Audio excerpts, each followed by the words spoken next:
Hi, my name is Rebecca Clark. The date today is 8/12/2020. Today I did the chicken wing dissection. So I'm going to walk you through what process I went through to get the chicken wing to this point, and then I'm going to walk you through the different parts of a synovial joint.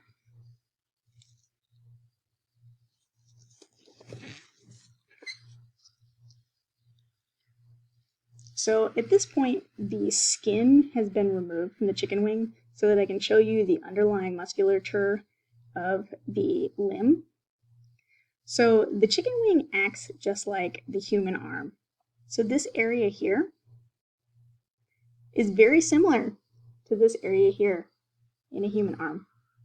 Just as this area here is just like the forearm, and that final is just like the hand.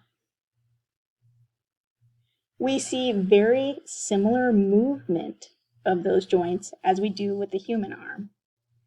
We see that when we pull on certain muscles, that tendon attached to the muscle and attached to the bone pulls that whole joint up in a extension movement. Similarly, other muscles, if I can get one to work, provide a flexion movement where it bends down like so. You can see a really good view from this side of just how that tendon moves with the joint when it articulates. It just slides right over. So I've separated the muscle groups out to get a better view of how they work together and to get a view of the underlying structure. So we have the bones that make up the two joints, or the one joint, but the two bones make up the one joint.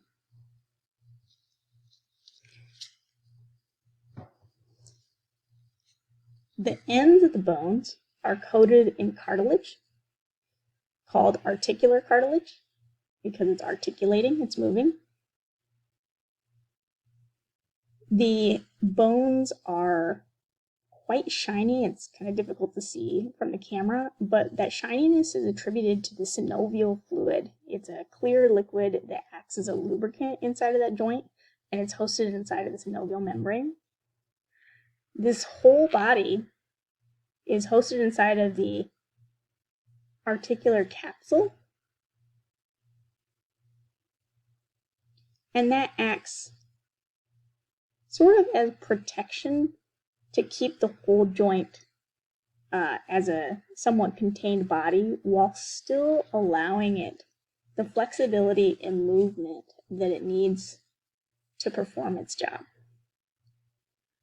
So one of the things that can go really wrong with joints is osteoarthritis.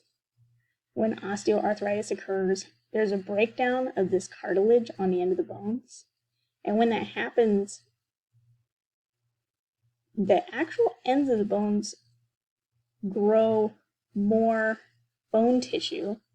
And because of that, because it's bone-on-bone contact and that joint is still trying to move, the additional bone tissue is essentially acting as swelling in the area.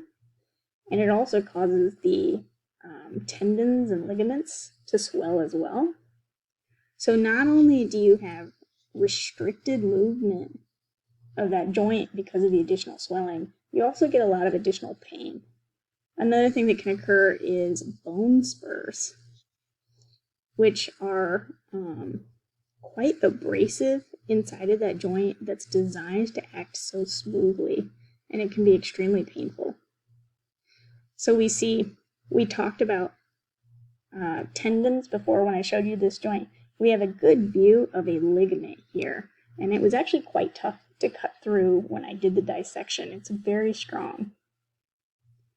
So hopefully you've liked my presentation. Stay tuned for our next one. Thank you. Bye.